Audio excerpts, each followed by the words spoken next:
Hello, good evening everyone. Welcome to our bedtime devotional. So, ang atong today is ika-day 334.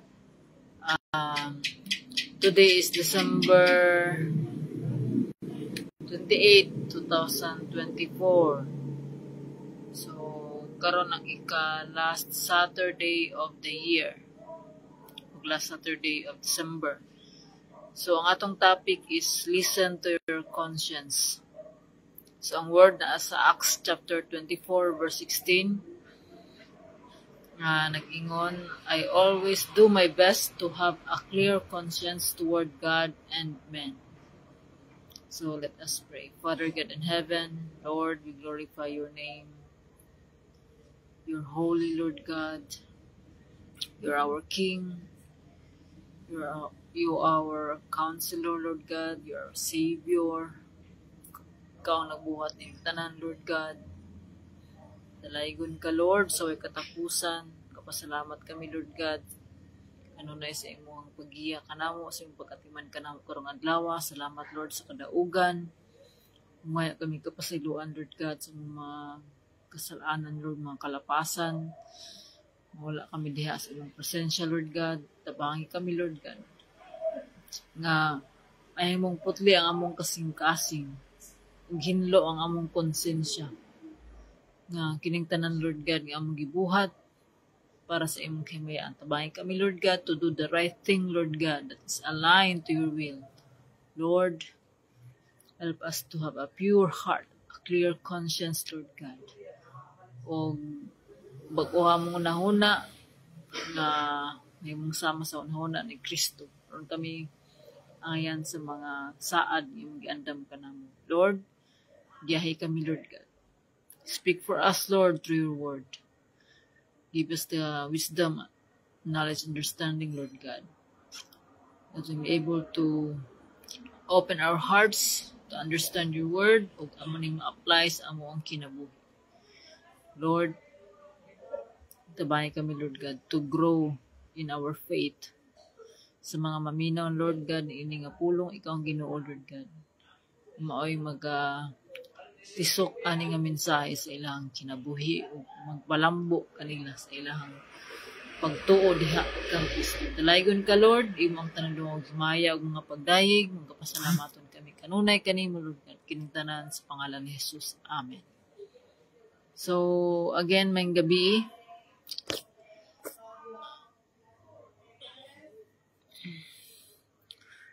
Listen to your conscience. So, I always do my best to have a clear conscience toward God and men. Your conscience is a little feeling that will usually tell you what to do and when to do it. Pay attention to that feeling and trust it.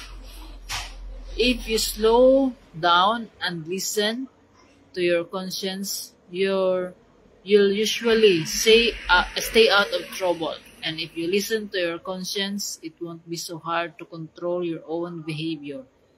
Why? Because most of the time, your conscience already knows right from wrong.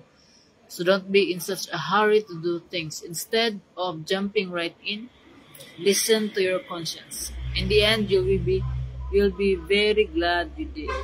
So, from the time nga we receive Jesus, we believe and we receive Jesus in our hearts, God gave us His Holy Spirit. Mao kini ang magtabang kanato to do the things that God wants us to do. So, kaning naatay konsensya, mao na siya ang Holy Spirit may nagatabang kanato nga mahimo tang true follower of Jesus. So, dili ta makahimo ning mga butang nga gipahimo sa Ginoo kanato without the guidance of the Holy Spirit. Tungod kay by nature ang tao wala mangita sa Ginoo. So, wala nangita sa Ginoo ang tao. Mao kini nga ang Ginoo na ning kamot nga maabot ang tao because ang tao ni rebel against God, na separate sa Ginoo. Og tungod kay dili ang Ginoo nga dili gusto ang Ginoo nga maadto ta sa condemnation, maadto ta sa eternal condemnation nga mao ang hell, ang impyerno. So ang Ginoo naningkamot nga para maabot ta. So God give us our Savior nga mao ni si Jesus Christ. Jesus is a God from heaven. So nindot iyang kuan dito kay Ginoo siya, he's a king. But because of the love of God to us humans, so God iyang gihubo ang iyang pagkaginoo, iyang gi-embrace ang mahimong tao to save us, because ang Ginoo dili siya makasave kung dili siya magpakatao. Tungod kay sa nahitabo sa cross, si Jesus have to die for our sins because the penalty, ang bayad, ang payment sa ato ang mga sala is kamatayon. Ug dili mamatay si Jesus kung dili siya mahimong tao. So mao ni siya nga Jesus became a baby. So the only Son of God. So this is the best gift we ever received sa ato ang kinabuhi is Jesus. So dili na ta maglangay-langay pa nga ato ang paharion ang Ginoo sa ato ang kinabuhi, because we are created by God. So we are created by God, and our purpose is for God, to bring honor and glory to God. So everything that we have is from God. We don't own everything. It is always from God. So kining tanan natong ginabuhat para ni sa Ginoo. Og ato ang tuohan og saligan ang iyang mga saad, the promises of God. So what is the promises of God? What are they? What are the promises of God? So daghan kini mao ni nga usa sa commandments sa Ginoo is to read, study the word of God day and night, and obey everything that is written on it, and God will give us success. So the word of God mao ni siya atong guide.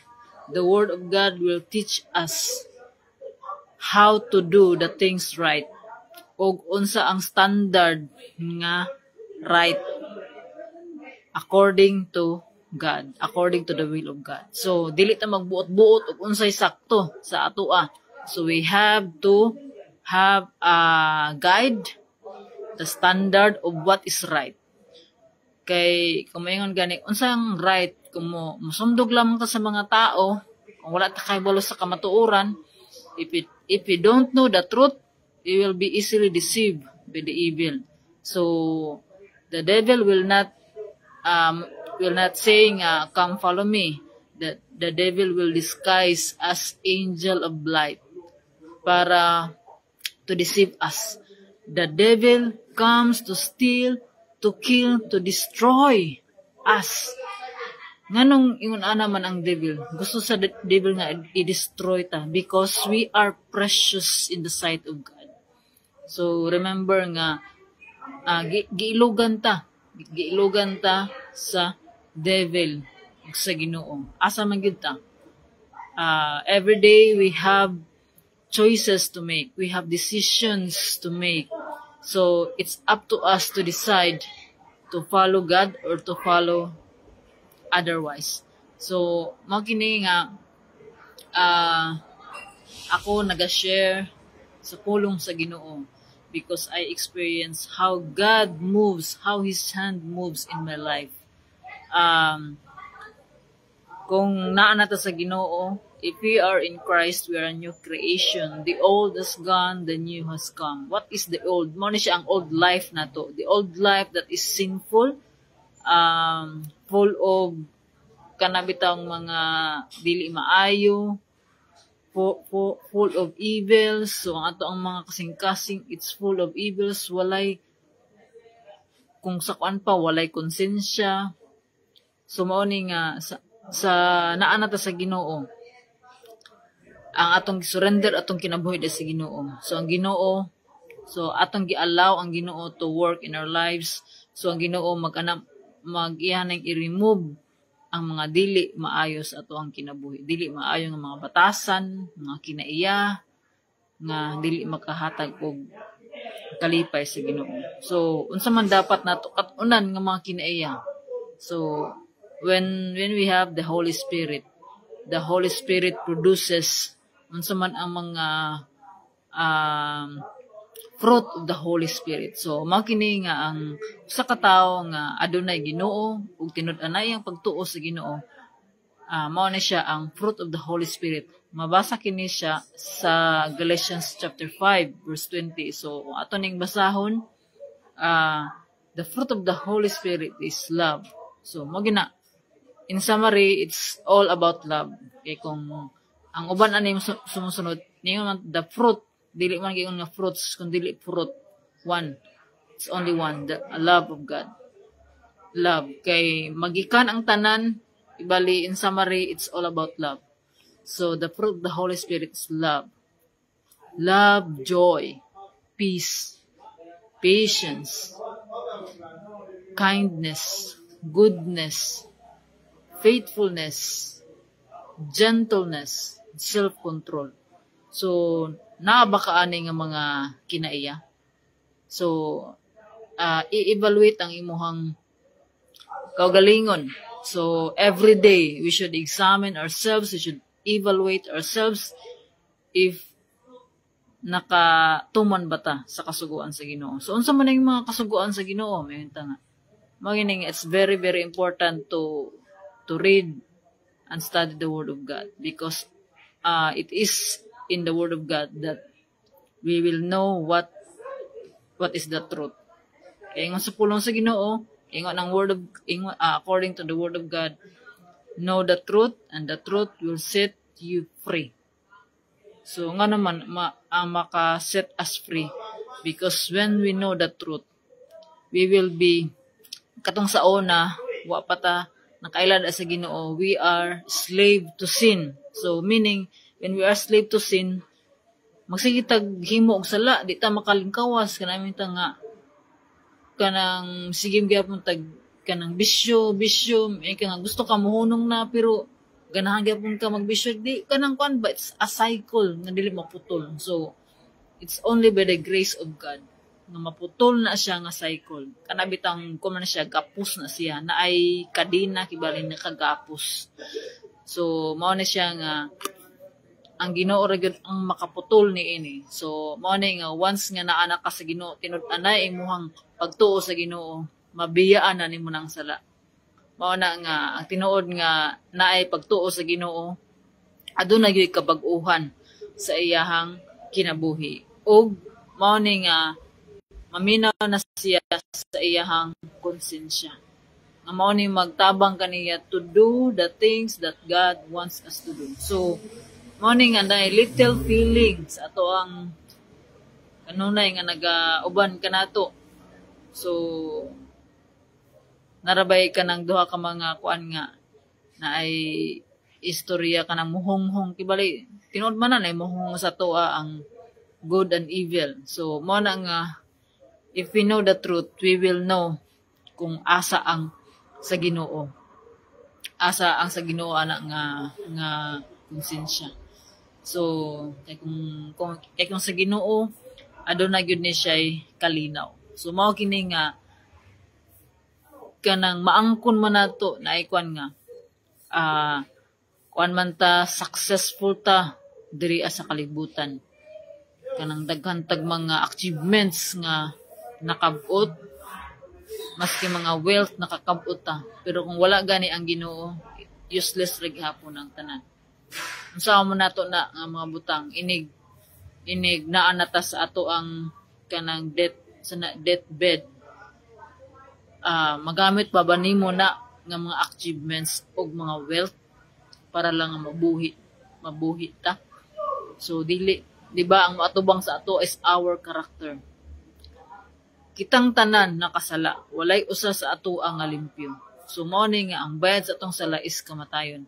But because of the grace, the mercy of God to us human, gihatag niya si Jesus Christ to save us. So John 3:16, so ginabalik-balik na ni, but we have to fully understand what that it means. So John chapter 3 verse 16, for God so loved the world that he gave his only begotten Son, that whosoever believes in him will not perish but have eternal life. So the promise of God is eternal life. Ug ang iyahang command is to believe in Jesus.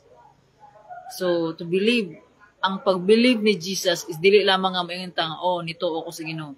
Believing is Jesus is following, committed, is to commit our lives to Jesus. So, believing is Jesus is doing the commandments of Jesus. So, ingon ni Jesus, you will, if you love me, you will obey my commandments. So, kung love na to ang Ginoo, we will obey God commandments. So, unsa na to pag-obey sa iyang commandments if dili ganita mo basa or magtuon sa iyang pulong. So, mo nang it's very, very important. So, kung wala pa ka nakabasa sa pulong sa Ginoo, mayon or mayingon ka nga di man ta kasabot. So, before ta magbasa sa pulong sa Ginoo, pangayoon na to ang magampo ta, pangayoon na to ang kaalam gikan sa Ginoo. Atong una sigud sa tanan is atong i-humble down ato ang kaugalingon. Should humble down because ang Ginoo, God gives grace to the humble but opposes to the proud. Watay laing ikapasigarbo kundi si Jesus lamang. Ako personally, kining tanan nga ako nakabuot, it's all because of God. It's all because of this, by the grace of God. So kining tanan nga ako nakabuot, dili ni ako ang paningkamot, kundi pinaagi ni sa grasya sa Ginoo sa ako ang kinabuhi. So God blessed me so that I will be blessing to other people. So kining naangko nato dili ni para sa atoa, kundi dili ni para sa atoang mga kaigsuonan. So remember our purpose, to love God with all. Our purpose is the two greatest commandment. So daghang balaod ang Ginoo sa iyang pulong, but gisummarize ni Jesus into two greatest commandments. So dili nato kalimtan kay diri tanan magikan ang tanan natong mga pagtuman sa kasuguan sa Ginoo. So to love God with all our heart, with all our soul, with all our mind, and with all of our strength. So meaning with all is God wants our total devotion. So meaning a total devotion is dili ni siya nga ato ang pag-serve diha sa Ginoo, dili ning mag-serve ta sa simbahan. It's our daily walk with God. So how do we walk our faith? So faith without works is dead. So the evidence of our faith in God is through our actions, through our works. So mo ni siya ang evidence nga natay tinuod nga pagtuo diha sa Ginoo. Tungod kay makit-an sa atong kaugalingon ang naay Ginoo. So ang naay Ginoo mao ni siya nga mag-produce atong mga the fruit of the Holy Spirit. So mao to siya ang mga kinaiya nga naay Ginoo sa ato ang kinabuhi. Og the second greatest commandments is equally important. Sa first is to love our neighbor. To love our neighbor as we love ourselves. So meaning first we should love ourselves. In loving ourselves, we discover ourselves and we discover who we are and where we came from. So we discover the source of ourselves. So mao ni nga ma-appreciate nato ang atong kaugalingon. So ang ato ang mga weaknesses, strength. So mao nga diha nato ma-amaze nato unsa ang creation sa Ginoo. When we discover ourselves, we give praise to God. give honor. And when we love ourselves, may nga self-love, dili ni siya ang mahimong selfish, kundi ang atong pag-accept sa atong kaugalingon, pag-love sa atong kaugalingon. Pag-love sa atong kaugalingon is to take care of ourselves. Dili nato ni kanang dili makaayo, dili nato atong i-take care o ang atong kaugalingon in terms of health, in terms sa namang balaod po ni atong lawas. So we need rest, so mag-rest. So dili na to palabian og mga works. So makini nga when we discover ourselves, we discover what the creation of God. So and when we love ourselves, kay una ato makita ni sa tong kagalingon ni usahay gani may ngita nga di ko ganahan sa akong self. So usahay man gani menta nga ang akong kaawa is akong self. So mao ni nga if we cannot love ourselves, we cannot love our neighbor.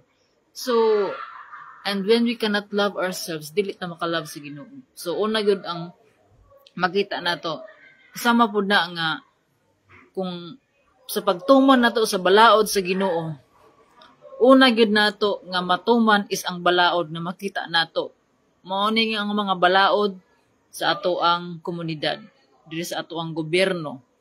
Kung dili ganita kabalo mutuman sa balaod diri sa ato ang sayuta, sa atong panggobyerno, unsaon nato pagtuman ang balaod sa Ginoo nga dili nato makita. So mao gini nga it's logic pud na. So mao ni nga dili tanan gihatag sa Ginoo kanato. Mingenta nga gitagaan ta sa Ginoo og kahoy. Tapos ang kita nga tao kay kapoy man magtinog-tindog, gitagaan tag kahoy, gitagaan ta og wisdom sa Ginoo. So gitagaan tag wisdom sa Ginoo. So atong giputol ang kahoy, atong gihimog lingkuranan. So wala tag gitagaan dayon sa Ginoo og lingkuranan. So gitagaan ta og maayong panghuna-huna, kaalam para makabalot ta sa mao na nga ang Ginoo wala gyud nila ang Ginoo gyud gihatag tanan sa atoa. Gitagaan ta og pagkaalam sa Ginoo aron nga mahimo tang dependent sa Ginoo. So mao kini ang Ginoo wants our hearts, our relationship.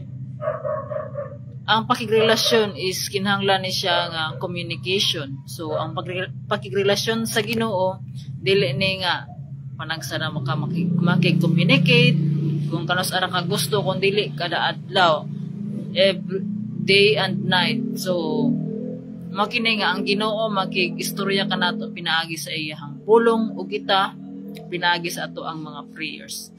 So mao kini we should ganing conscience, a clear conscience is mo na siya ang pagkinabuhi nato nga with kanang integrity and moral purity. Integrity kani bitaw maghimo ka og maayo maski walay nakakita sa imuha. Yes, walay makita sa tuwa, but ang Ginoo dili matulog. Naida kung mata nga nagtan-aw kanato kanunay, walay matago sa Ginoo. Ug kaning ingon to sa ato ang kwan, you have to have a clear conscience toward God and men. So toward God, so maintaining our relationship diha sa Ginoo.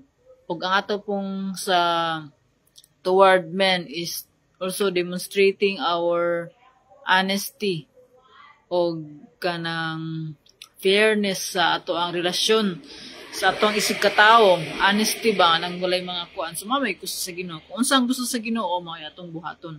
Kay ingon sa pulong sa Ginoo, do to others what you want others to do to you. So kung unsang atong gusto buhaton sa tao kanato, mao pud atong buhaton sa atong isig katawo. So mo ni siya is kuan siya, two-way kibaling kuan. Kay kung unsa ang atong gusto nga buhaton sa atoa, mao pud ang atong buhaton sa atong isig katawo. So nana siya sa Matthew chapter 7 verse 12. So that is the golden rule. So golden rule na siya. So magkini nga to have a clear conscience, kinahanglan nga magpuyo ta nga with integrity.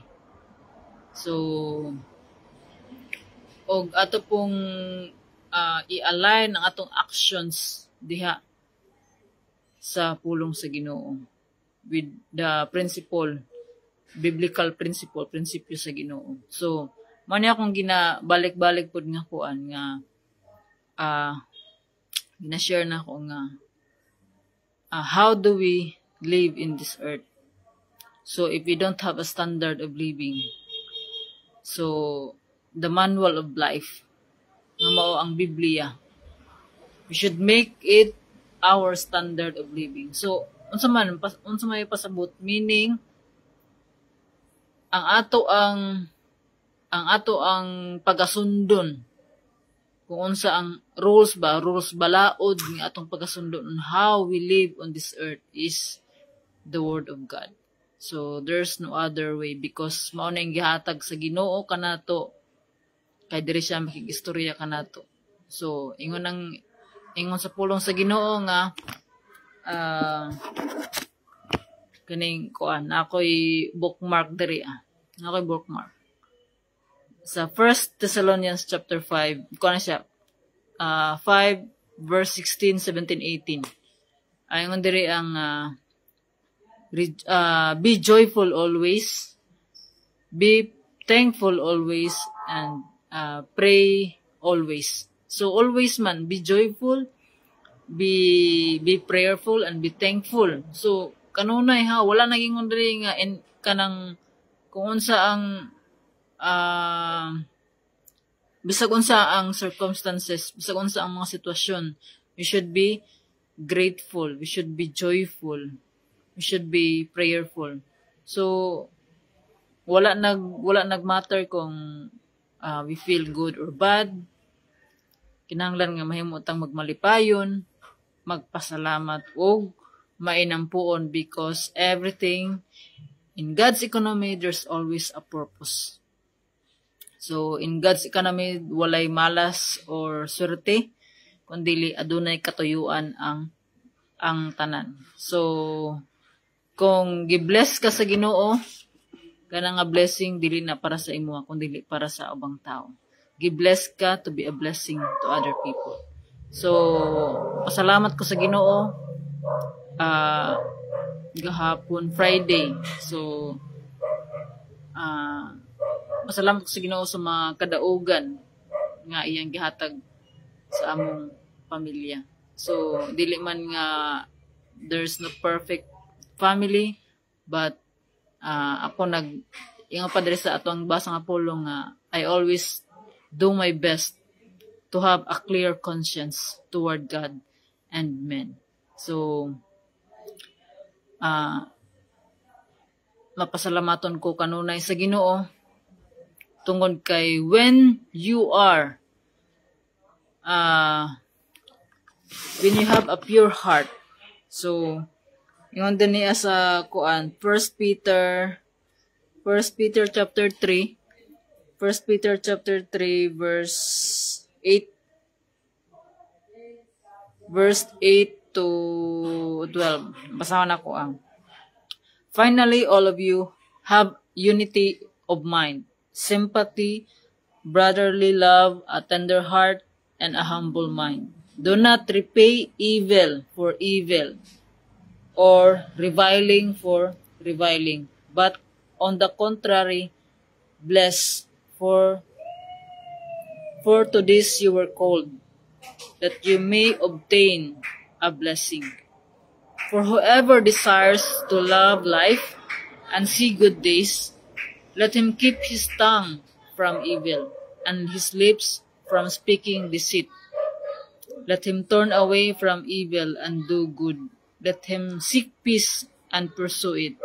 For the eyes of the Lord are on the righteous, and his ears are open to their prayer. But the face of the Lord is against those who do evil. So, kinsa man tong naghimo og daotan. So, naapo diri mabasa nato ni diri sa pulong sa Ginoo. Kinsa katong nagbuhat og daotan og dili panalanginan sa Ginoo. So, sa ako I'm not perfect, daan kog mga sala nga nahimo sa Ginoo, but I humble down myself so nga tabangan ko sa Ginoo nga mainline ang ako ang kinabuhi diha sa iyang pulong.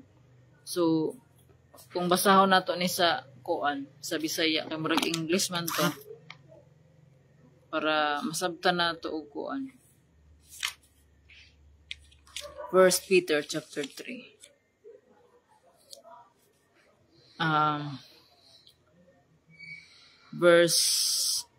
First Peter chapter 3 verse 8. So, sa katapusan, hiusahan ninyong tanan ang inyong mga panghunahuna o pagbati. Paghigugmaay kamo, sama sa mga magsuon, pagkaloy-anay o pagmapaobsanon kamo.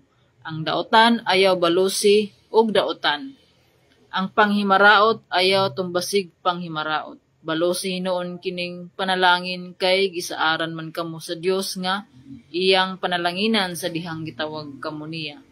Kay ang kasulatan nag-ingon, ang buot mo pahimulos sa kinabuhi og nangandoy og mga adlang malipayon, kinahanglan dili na magsultig daotan o dili na mamakak. So, klaro man siguro. Dili magsultig daotan og dili na mamakak. So, we should not practice kaning mga kuan magsulti ta og mga daotan versus sa ato ang mga isig ka tawo. So dili na ta mamakak. So makapamakak man ta sa tao, but ang Ginoo dili matulog kita sa ato ang mga kasing-kasing. So kinahanglan likayan niya ang daotan ug buhaton ang matarong. Kinahanglan nga pangitaon niya ang pakigdait kaning pag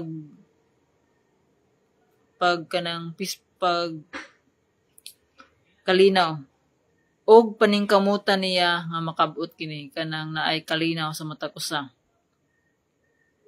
Kaya ang Ginoo nagtan-aw sa matarong og kanunay namati sa ilang mga pag-ampo. Apan talikdan niya kadtong nagbuhat og daotan. So kung atong basahon diri sa kuan,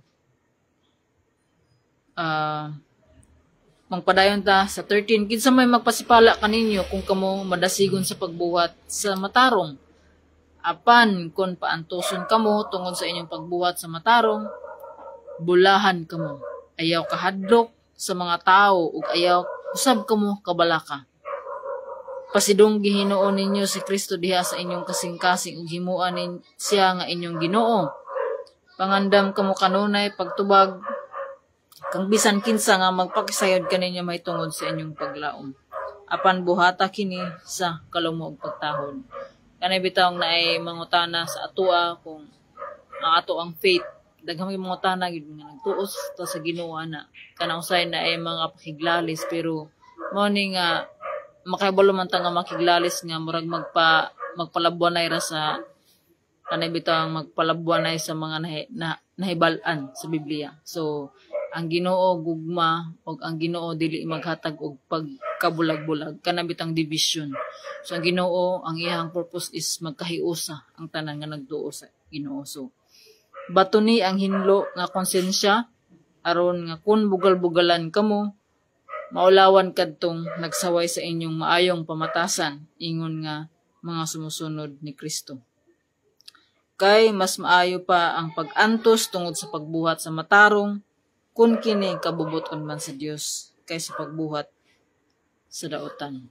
So ang Ginoo wala nagpromise nga easy ang ato ang sayon ang ato ang kinabuhi. Nagpromise ang Ginoo nga dili ta niya sa matag challenges, matag problema nga atong giatubang tungod sa ato ang pagtuo sa Ginoo. Nagpromise ang Ginoo nga dili ta niya pasagdan, dili ta niya biyaan. Ang Ginoo mo na kanunay ta nga magaduol, kanunay sa Ginoo magampo mga ita sa iyang kaalam. Tungod kay ang Ginoo lang gyud ang mahatag og pamaagi sa tanan natong mga gikinahanglan. So mao kini nga kanunay natong lipatigbabaw ang gugma sa Ginoo ug sa tao. So, let's always do our best to have a clear conscience toward God and men. So, makining kung maayo atong relasyon diri sa Ginoo, ato ang vertical relationship. So, ang atong horizontal nga relationship maayo po. So, to God be all the glory. So, let us pray. Father God in heaven, Lord, we thank you, Lord God, for your word. We thank you, Lord God, for reminding us of your grace, Lord God. Nga maminaw kami, Lord God, sa imuhang tingog, Lord God, sa conscience, Lord God. Nga maningkamot kami, Lord God, to have a clear conscience toward God and men. Kining tanan, Lord God, nga among gihimo para kini sa imong kahimayaan. Mahimo namo kini, Lord God, pinaagi sa imong tabang. Salamat, Lord God. Tabangi kami, Lord God, to know what is right. Kung unsa ang amo ang buhaton, Lord God, nga subay sa imong kabubuton. Lord, sa mga naminaw ni ini nga pulong, ikaw ang Ginoo, Lord God, nga maoy magatisok ni ini sa ilahang kasing-kasing. Palambua sila, Lord God, nga ang ilahang pagtuo, Lord God, mutubo, Lord God, o kinipod ilahang ma-share sa ilahang pamilya, Lord God, ang pagkinabuhi nga mataro nga subay sa imuhang kabubuton. Lord, daghan man mig mga challenges, mga trials, Lord God, nga among naagyan. Pero kung naakakauban ka namo, Lord God, walay dako nga problema nga dili nimo kayang sulbaron. Salamat, Lord God, sa imong pag-uban ka namo ining gabiuna, Lord God, gikan sa pagsugod hangtod sa pagtapos. Kining tanan, Lord God, para sa imong kahimayaan. Dalaygon ka, Lord, sa way katapusan. Salamat, Lord, sa iyong pagkamaayos sa mga kinabuhi. Salamat, Lord God, sa mga kadaugan ng iyong gihatag ka namo karong adlaw, Lord God. Lord, kining tanan, Lord God, walay katapusan ang pagpasalamat. Kining tanan, Lord God, ang giampo o gipasalamatan sa pangalan ni Jesus. Amen. So, mayong gabi sa mga kanang nagtanawaning live. So, ugma, Domingo, the last Sunday of December and the last Sunday of 2024. O, let's celebrate God's goodness together with other believers. So, good night, God bless, and see you tomorrow. Bye!